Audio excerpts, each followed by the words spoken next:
and welcome. Thank you for joining me in this conversation today. As always, I'm Abbie. This is Stories Lived, Stories Told, and here's what I know. Everything in our social world is created through our communication. And I've said this before, and we know this because it's the very central claim of this podcast and the CMM theory, which it's based on.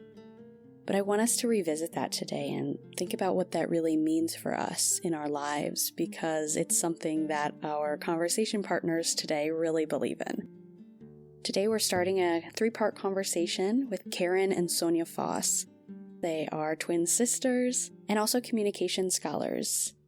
They've written a book, which I was able to read and was so excited to be able to talk with them about, among and many other amazing things that they've done in their careers and lives. Some questions I would have you keep in mind as we go into this conversation are, what messages were you taught about gender or feminism, roles and expectations? And also I would have you consider what your definition of feminism is. Karen and Sonja present us with one that I think is incredibly detailed and helpful, and they make some really great distinctions. So maybe as you listen to that part, be thinking about how you understand feminism, what's your relationship to it, and also what's your relationship to the experiences of women? How do you understand that, whether you are a woman or not? In what ways have the experiences of women been included or excluded from the communities that you are a part of? Okay, so let's jump right in.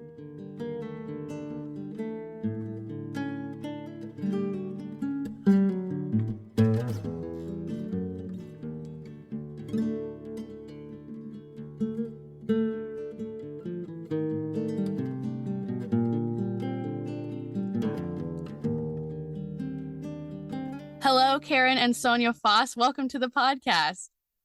Thank you. It's great to be here. Yes. Hi, Abbie. Hi. I'm so glad that you're here, and I've been reading your book and loving it. And so I'm excited to get to talk to you more today. I want to let my listeners know who you are. You are sisters. You are communication scholars. And what else? I wonder how you would introduce yourself, knowing the conversation that we're about to have about your book and the work that you do, which does largely exist in academia. I want to have a conversation about how that exists outside of academia too. You also exist outside of academia. So what else is important to know about both of you? To begin with, though, maybe we can add a couple of things to your introduction. We're not only sisters, but we're twins. And we grew up in Eugene, Oregon, and we were the only children in the family. So we ended up doing everything together. So we went into communication together. We write a lot of things together. I think what brought us here today, or where we ended up professionally, is one, that we were twins and worked together, but we have two kind of threads that came together, the feminism piece and the communication piece. So if you'd like, we could start by talking about those two threads and how they came together for us, and that might answer some of the questions. Perfect. Yeah, start there. That would be great. I think our sense of I'm going to start with feminism. Mm-hmm. So I think our sense of ourselves as feminists probably began when we were in high school. We became acutely aware of gender and the need for things to be different in society, although we couldn't have articulated that this was a gender issue. We were desperate to fit in, as most people are in high school, but we didn't. We were kind of intellectual and nerdy and terribly shy. And fortunately, we had each other to talk to, because otherwise we wouldn't have talked to anyone. I think we had a sense that if we could just get it right, we would be popular, or we would be okay, or something. And it was usually, even though we couldn't articulate this then either, the right hemline. Well, and that's kind of funny too, because we sew, and we would sew a dress that both of us could wear, but because Sonja's a couple inches taller, we had to put the hemline halfway in between where it would work for me and her. So our hemlines were never going to be right, no matter what. But then there were some even more drastic, I think, examples imposed by the institutions themselves. For example, and I don't know if they still do this in high school, but on Valentine's Day, a boy could have flowers delivered to the homeroom of his girlfriend. And we thought, is anybody thinking about what this does to the girl's who aren't getting any flowers, like us. Yeah. Yeah. And then the biggest insult was at graduation, all the girls had to ask a boy to walk in with them. So you walked in a boy-girl processional. And I was one of the 3 speakers giving a speech at graduation, and I was leading the processional. So I had to find some boy to walk with. And I should have walked in with Sonja, you know. We're the ones who made it through high school together. But so later at a high school reunion, we thanked the guys that we asked to walk in with, and they said, oh, no, we are so happy you asked us, because they didn't know what they would do if nobody asked them either. So it was dreadful on all accounts. Terrifying. Yes. And we just thought all this funny gender posturing is really quite harmful, I think, and totally unnecessary. So at the same time that we really wanted to fit in, we also had some lines we wouldn't cross, things that we thought we just can't do. For example, we didn't join the pep club when every other girl in the class did. At pep assemblies, which were required, we would go and sit and read a book. We wouldn't stand and clap when you were supposed to. First, we didn't think we should be required to attend. And we thought all this focus on these boys' football and basketball teams was kind of silly too. I think we really just thought, why can't people be able to make choices for themselves? Why aren't we being equal? Why aren't we including everybody instead of setting up these little social groups that are always leaving somebody out? And then in the external world, we were also getting more gender messages. Our father was killed in a car accident when we were seniors in high school. So we saw our mother all at once forced to do all kinds of things that she hadn't had. First, she had to get a job. She hadn't worked except in funky little jobs since she was married because our father didn't want her to. And then she had to do all these kind of masculine gender role things, like mowing the lawn and shoveling the snow off the roof. And so we learned very quickly that traditional gender roles aren't particularly useful. You either need to be able to do everything or have enough money to pay somebody to do what you don't want to do. And just as kind of an aside, we all ended up going to college together and graduated at the same time. And our mother actually went on to start a Widowed Services and Displaced Homemaker program, where she dealt with helping women kind of manage these kinds of difficulties that she'd had to deal with. So, wow. Yeah, so that was pretty interesting. We also had a couple of jobs in college that also gave us our feminist sensibilities, both ends of the spectrum. One of our jobs was working in a cannery. And so we're standing on this conveyor belt sorting vegetables as they come down the line. And they're coming really fast and they're all yucky and, you know, it's not a pleasant job.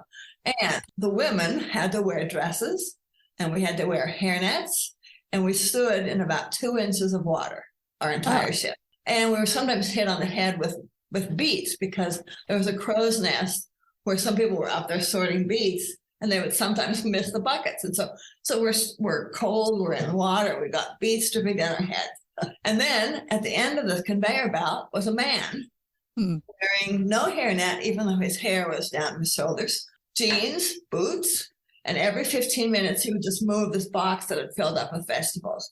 And he was making 25 cents more an hour. So when we discovered that, we became radical feminists on the spot. Oh, absolutely. Yes. So on the other side of things, we were also counselors at a campfire camp. And this was an all-female environment.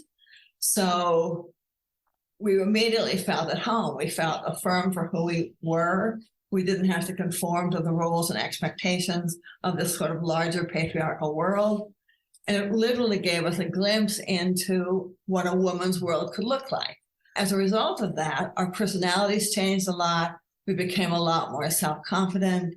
We knew we could be okay in the world. We knew we could find a way to make that work. So it was a very positive and affirming experience. So anyway, it was really in college that we took on the feminist label because of all of these experiences. But it was also right in the midst of the heyday of the women's movement of the 1960s. So we read Betty Friedan's The Feminine Mystique. In fact, we went home from college one time to find our mother reading it as well. And like so many women said, it changed our lives, and it really did change our lives. But we worked to get the Equal Rights Amendment passed. We went to the March for the ERA in Washington. We went to NOW conventions. We wore ERA bracelets. They were like POW bracelets. You weren't supposed to take them off until the ERA passed. Well, we could wait many seconds. You still wearing them? But we are not still wearing them. We should be, though. So anyway, that's kind of a bit of our feminist sort of background. And now I'll let Sonja take over with the more educational piece.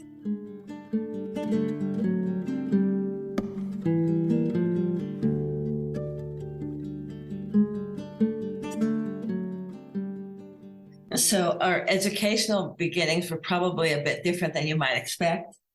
We were not communication majors as undergraduates. We majored in Romance languages, French and Spanish. We graduated from the University of Oregon in 1972. And we were going to be high school French and Spanish teachers. We'd studied French and Spanish in high school, thought we might as well continue. We liked our French and Spanish teachers. Most of them were women. They were the only women professors we tended to have. And the language lab was a safe place to go and hang out when we didn't want to go to those awful pep assemblies. But then we decided, well, when you're a language teacher, a foreign language teacher, you look at confused faces all the time. And we didn't want to look at confused faces all the time. And plus, we thought, why do we want to go back to high school? We didn't like high school.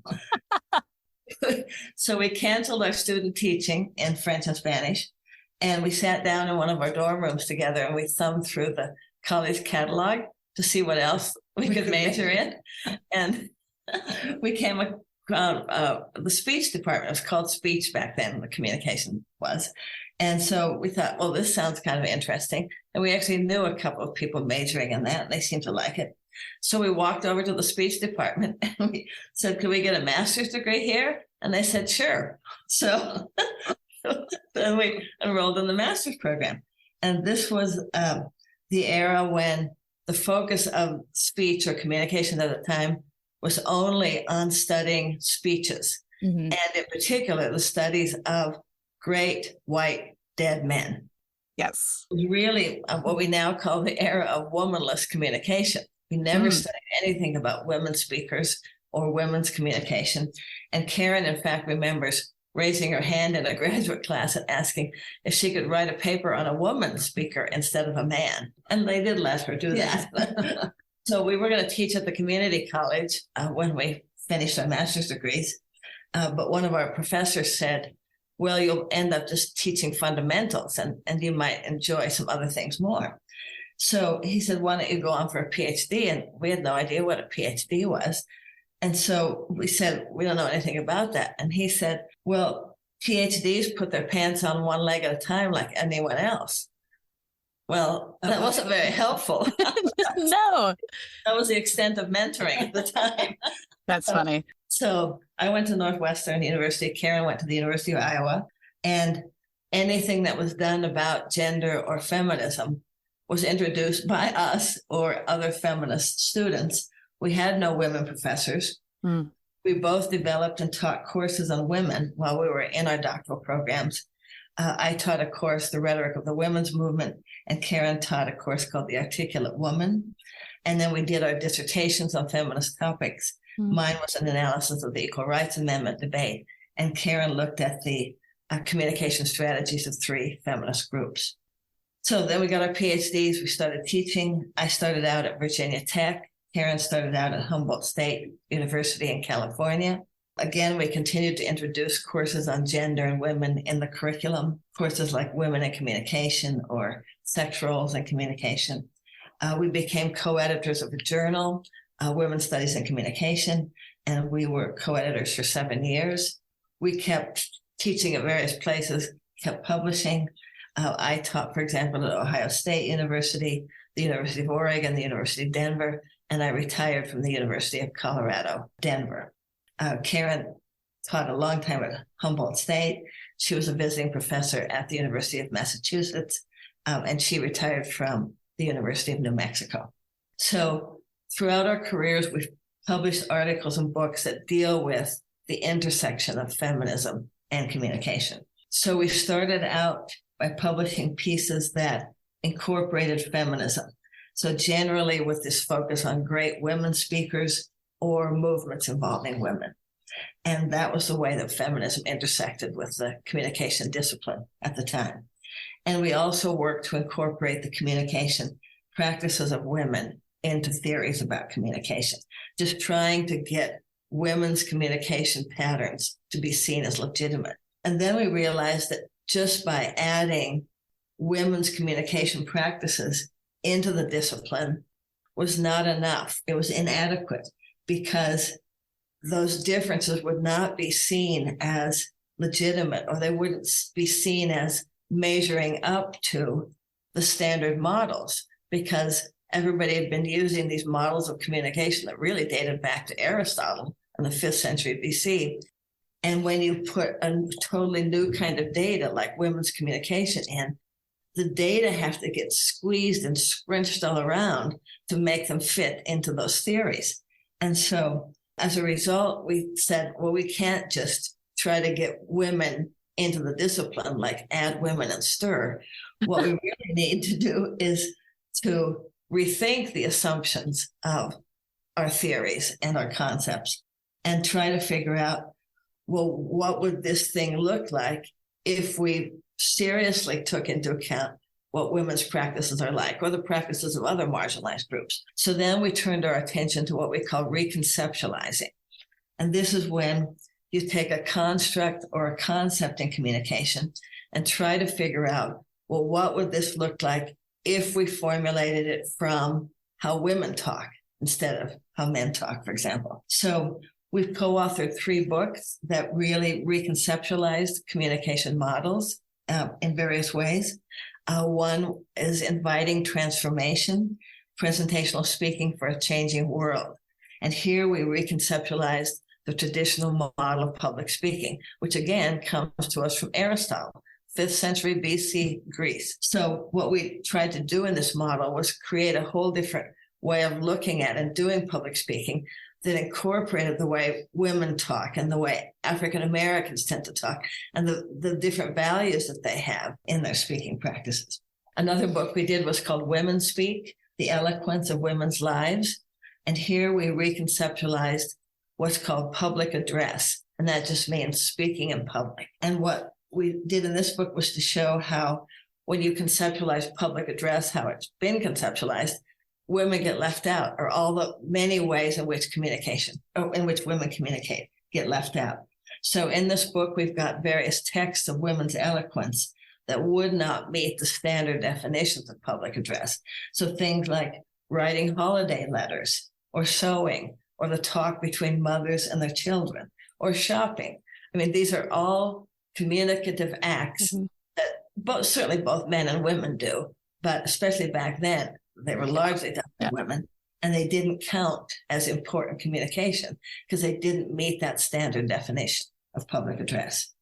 We also did a book called Feminist Rhetorical Theories, and here we laid out the communication theories of 9 different feminist theorists, including people like Bell Hooks, Gloria Anzaldúa, Mary Daly, Sally Gerhardt, and we explained at the end of each chapter how that theory reconceptualized various communication concepts.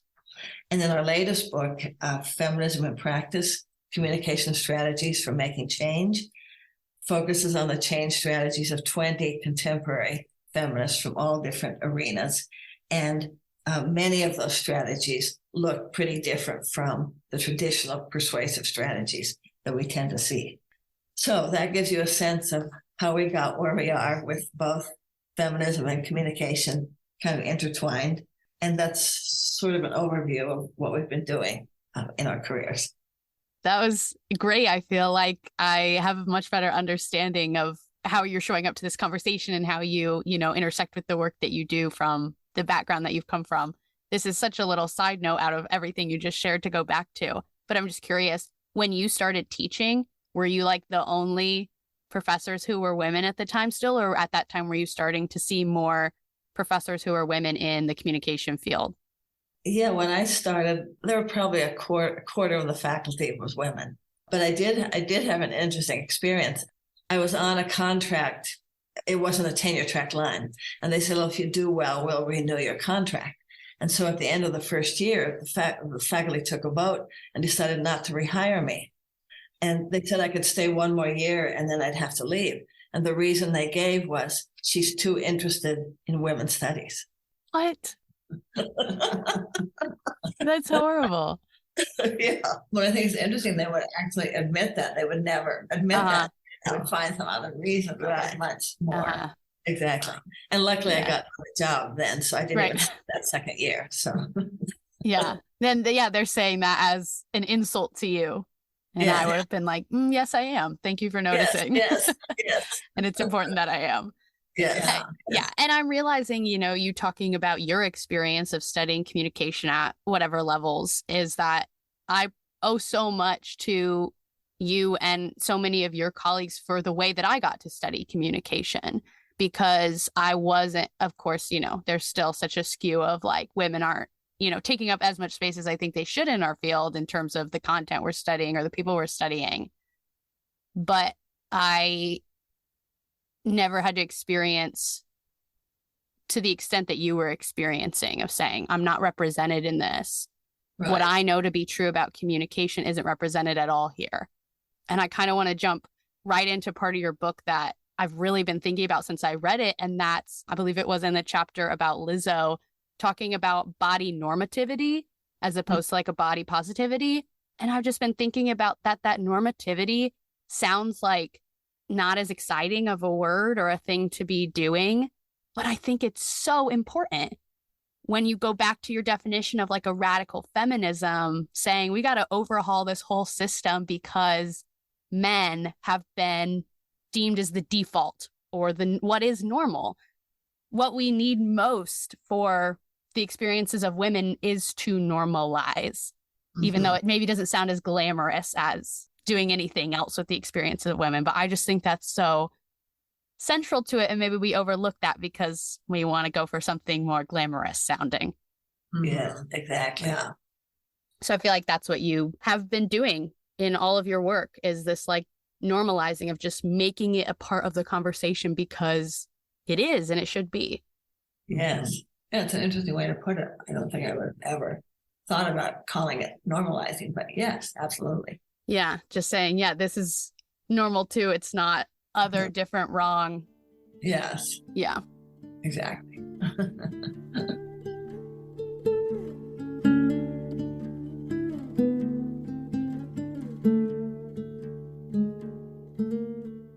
My love, and it seems like your love as well, is language, and communication is, so many things, but a part of that is the language that we choose to use.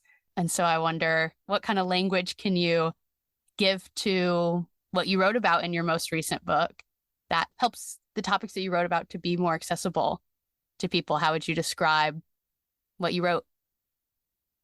We've always been really concerned about how can we say this so regular people can kind of understand it. Yeah. I think our books are written as if they could cross over, not that they do, but writing so that communication concepts that seem basic to us but are probably quite foreign to some people, right, at least be understood and thought about.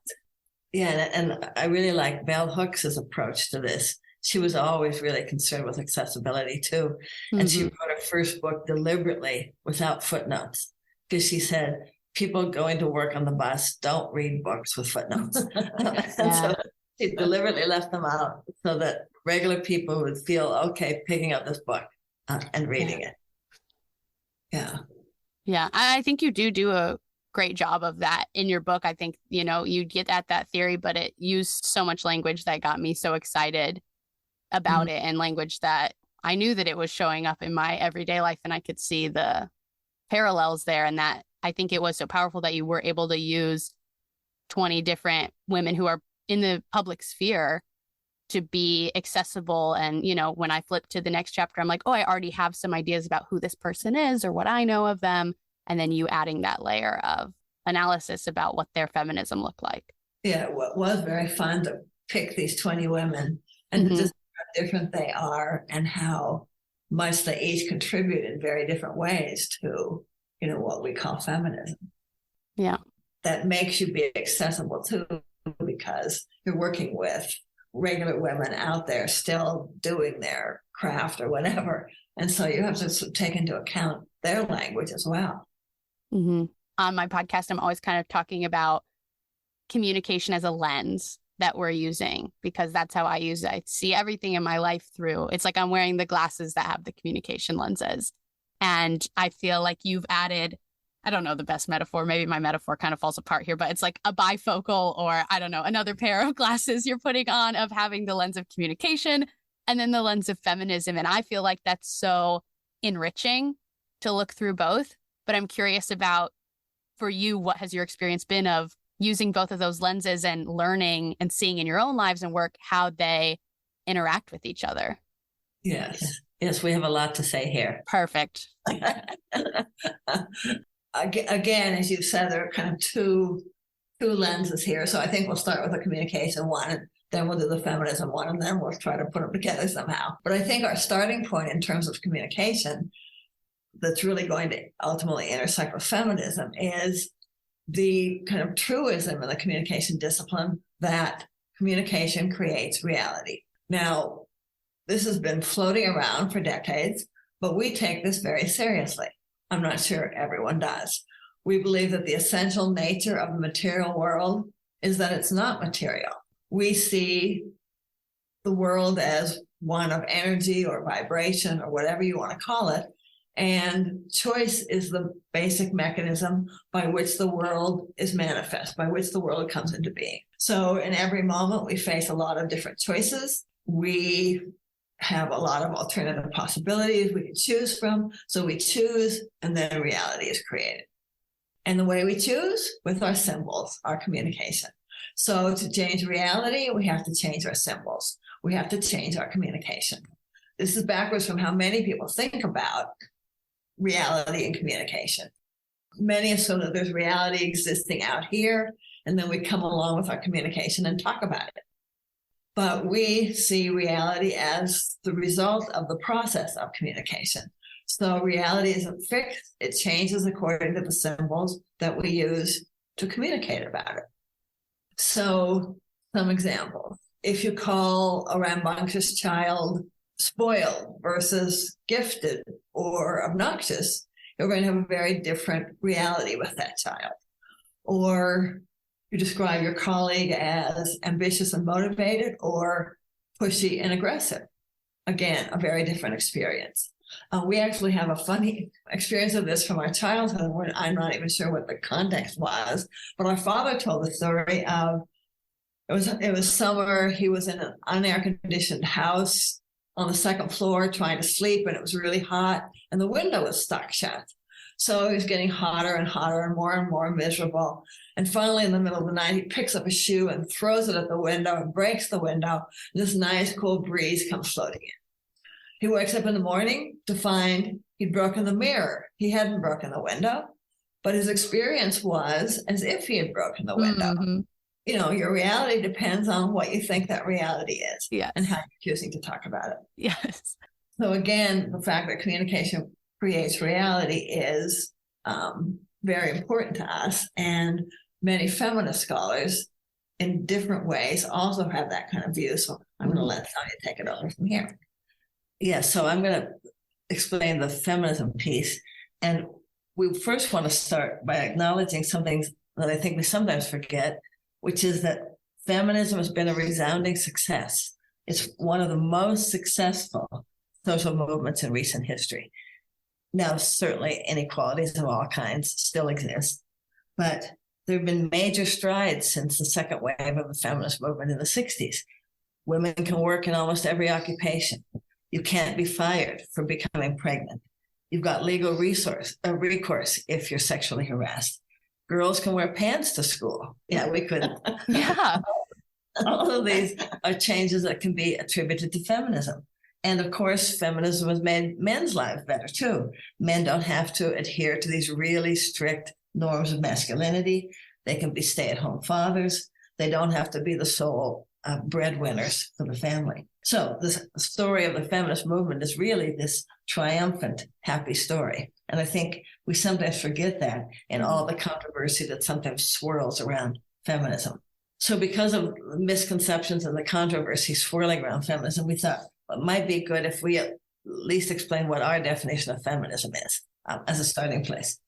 And I think a lot of people have a definition of feminism in their heads, and it probably involves something like a belief in equal rights for women and men, or treating the sexes equally in political, economic, and social arenas. And that's not a bad place to start.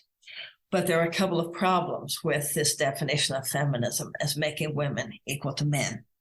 One is that it assumes that all men have more power, wealth, freedom, and status than all women.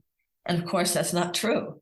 Men who are poor, who aren't white, who don't fit dominant definitions of masculinity, don't have greater power than all women in the United States.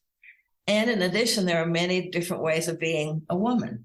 Some women enjoy greater opportunities than others because of class, race, occupation, physical appearance, religion, sexual orientation. So when feminism is defined as the effort to get women equal to men, that raises a question, well, to which men do women want to be equal? A second problem with feminism, when you define it as getting women to be equal with men, is that even if we could identify men to whom women should be equal, the definition suggests that the point of feminism is to get women to measure up to what men already are. And from this perspective, men remain the point of reference. Their lives are the lives that women naturally should want. They're normal. Yes, exactly. What we were talking about before.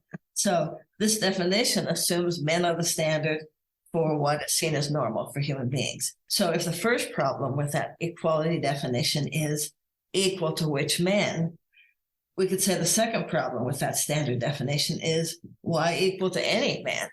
Now, I think there's a third problem with this definition of feminism, and it's that some people have ambiguous genitals or internal reproductive structures that don't correspond in the usual manner to their external genitalia.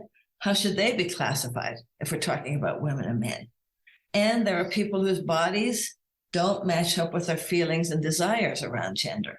People who identify as trans or gay or queer or bisexual. And how would these people fit into a definition of feminism as making women equal to men? So because of those problems with that standard definition, we like to go in a slightly different definition of feminism. We're choosing to see feminism as a perspective or a way of looking at the world, and we see it as a way of approaching experiences that involves three processes: understanding, critique, and transformation. So let's start with understanding. What feminists want to understand is how gender operates in the world. So many people have been oppressed and discriminated against through history, but feminists focus on the problem of gender. So feminism encourages people to understand the gender system in which they live, and instead of taking it for granted, as we all usually do, scrutinizing their beliefs and assumptions about gender. And trying to understand something about gender usually begins when we encounter something, a policy, a practice that involves gender that seems odd, or we get a sense that something's wrong, or it just doesn't seem right. And so we kind of mull that experience over, and it doesn't really make sense. And we keep thinking about it, and we figure out other experiences we've had, and we see patterns across them. Our experience of working in the cannery was one example of that. Like, something seems to be wrong here. And it seems like it has to do with gender. So that's one part of this feminist perspective, trying to understand, how does this gender system work? But a feminist perspective not only helps people understand how gender is functioning in the culture, it also involves a critique of the conception of gender in the culture. And feminism usually critiques two things. One is it challenges the restrictions imposed by the gender binary in our culture. Most Western countries, including the United States, organize according to a male-female binary. So there are two realms, feminine and masculine. They're set up as opposites, and every person is supposed to fit clearly into one of those two categories. So feminism challenges those gender restrictions. It says this is useful for people, and this is not how things have to be. And feminists not only critique that gender binary, but they also challenge the subordinate women that women have been assigned in that binary. So women occupy discrimination, injustices, they've got disadvantages simply because they're women.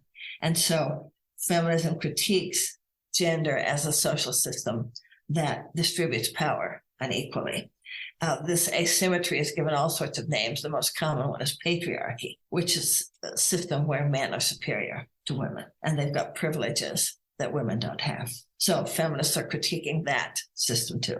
So feminists not only want to understand and critique gender relations, but they also want to transform or change them. Now, here we come to another interesting question. If feminists want to change women's position in society, what kind of change are they after? Because after all, anti-feminist groups want to change women's position in society too. So we need to clarify what it is that feminists want to change. In the future that feminists envision, all genders are liberated from the constraints of that gender binary.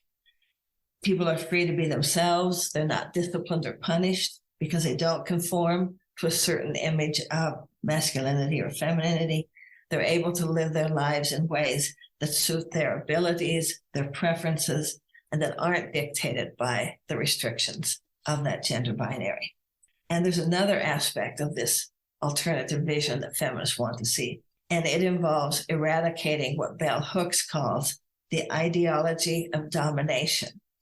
And the ideology of domination is simply the idea that it seems natural for a group or an individual to dominate other people. So feminism tries to address this ideology of domination, wants to change it by essentially saying, we don't think domination and oppression are worthy human values. And we don't believe that differences need to be ranked on a continuum going from good to bad. We think there are better, more humane, more enriching ways to live. And so feminism then, from this perspective, is a commitment to eliminate relationships of oppression and domination wherever we find them, whether that's of women, African Americans, or other racial groups, old people, lesbians, gay men, trans people, people with disabilities, and our coworkers, our friends, our family members. We often do a lot of dominating over them. So we've got then this feminist perspective where you're trying to understand and critique and transform gender relations. Once you begin to do that, to think critically about gender, you're not likely to stop with gender. So feminists are likely to end up questioning other things as well. So feminism is now often equated with practices of disruption in general, practices that unsettle or question common assumptions, raise questions about traditional perspectives, and just encourage a reconsideration of what we've taken for granted. So in its broadest sense, then, we can think of feminism as a way of thinking outside of established categories and boundaries. So it really involves kind of a radical skepticism toward the status quo. And now Karen will finish the explanation of our view of feminism. I think it's important to remember that there's not just one kind of feminism either. There are feminisms, because what works for one feminist is not going to work for the other, which I think has become clear from what Sonja has said. But just to give a few examples of the different types of feminism in case your listeners are not familiar with them. Yeah. Well, there's cultural feminism. Cultural feminists believe that women and men are different psychologically because of the way culture shapes individuals. So it's gender socialization that really encourages women to develop different behaviors and ways of being in the world. There's ecofeminism. Ecofeminists claim that the oppression and domination and exploitation of women and other marginalized groups is parallel to and has caused a lot of environmental damage. So there's kind of two parallel tracks that both involve oppression, domination, and exploitation. There's girly feminism. Girly feminists like the intersection of feminist politics with feminine culture. So they like traditionally feminine things, Barbie dolls, fashion magazines, wearing makeup. And they also like traditional women's crafts, knitting, baking, those kinds of things. So they don't see them as ways that the patriarchy is oppressing them. They see them as interesting forms of self-expression, or they see them as kind of campy and fun and ironic. But they also think women's skills and interests should be valued. So the knitting and the baking should be brought into the entire world, not just kind of kept apart in a women's world. There's also indigenous feminism. This is the integration of indigenous knowledge and perspectives into feminism. So what these feminists want to do is to validate indigenous women in the context of their own cultures, rather than from the perspective of mainstream white patriarchal values. And of course, there's lesbian feminism, where women are encouraged to be women identified, to put their focus not on men, but on women as a way to resist patriarchal oppression. So feminists really are a very diverse group. As I said before, it just makes sense to talk about feminisms, not feminism.